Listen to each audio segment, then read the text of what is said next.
Hello and welcome to my new video, how to draw a modern house in two-point perspective.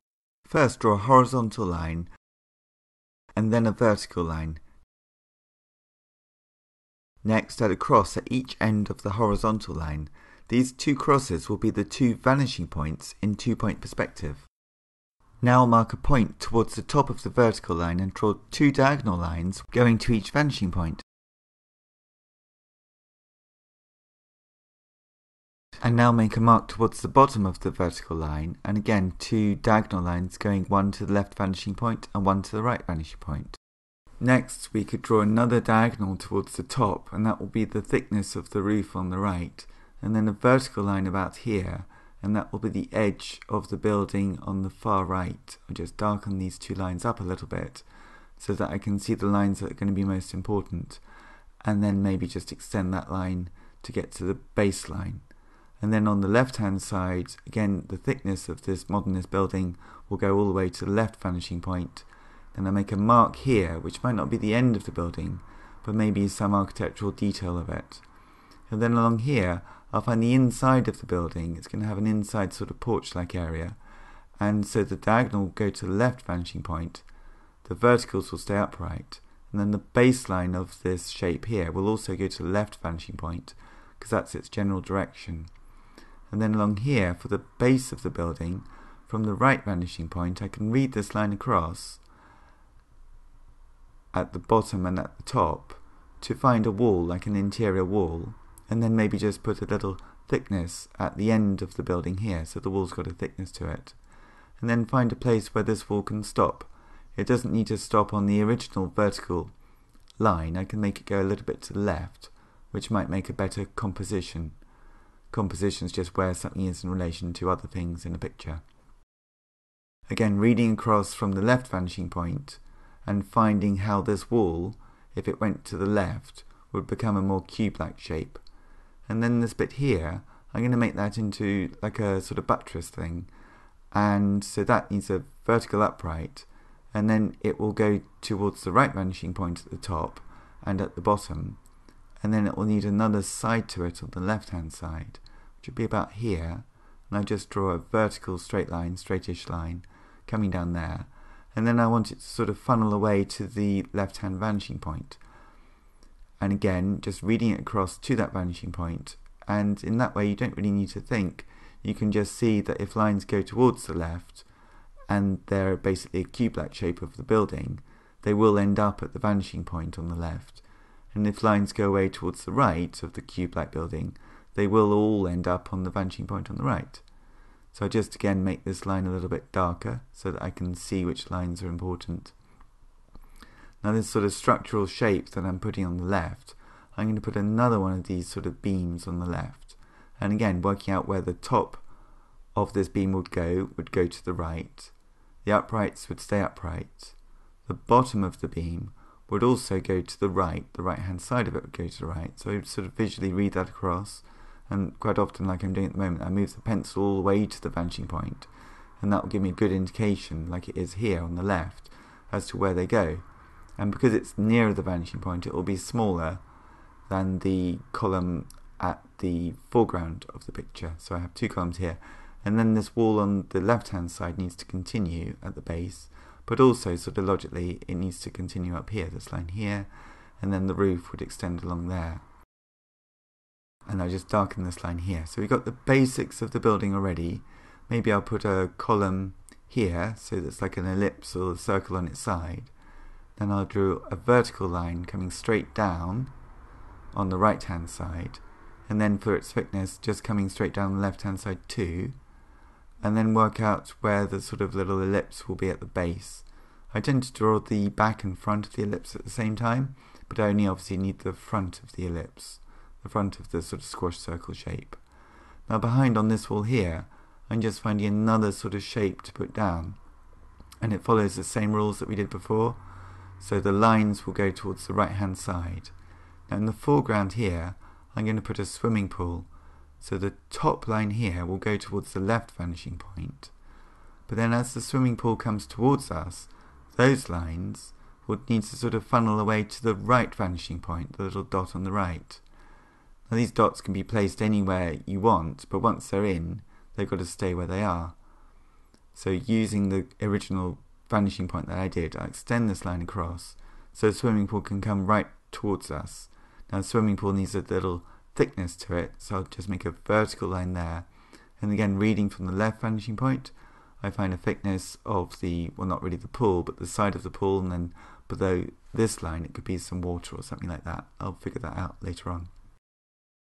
So now we've got the basic shape of the building, the basic shape of a swimming pool, and over on the left hand side here I can make a path, and the path would just be two lines coming towards us which are parallel, and because of perspective they're going to look as if they meet at the vanishing point.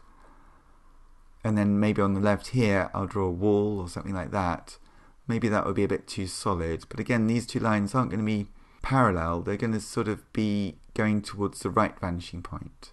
Now if I just draw a shape within this, and then we can see the path going towards the vanishing point, so that we've got a depth of field here which might be quite useful. So the next step would be here, if it's going to be a swimming pool it will need some sort of reflection, and that will also follow perspective, I guess. So it will go towards the right vanishing point, and that's just a quick way of finding out where it goes. And then this thickness of the swimming pool will also have a thickness of its reflection, and again these lines, this line here goes towards the right vanishing point. So the next step here is the upright column. We'll have a little bit of reflection in it as well. And now I think quite soon I need to just use an eraser and rub out some of the lines which were the guidelines at the beginning of the drawing, and maybe those guidelines we don't need anymore. So the horizontal line that goes all the way through this drawing, I'll tidy that up. But maybe before I do that, I'll just put a door on the left hand side of this wall. So the upright will just be a vertical, the top of the door will go to the left vanishing point, and then the other side of the upright will be another vertical line.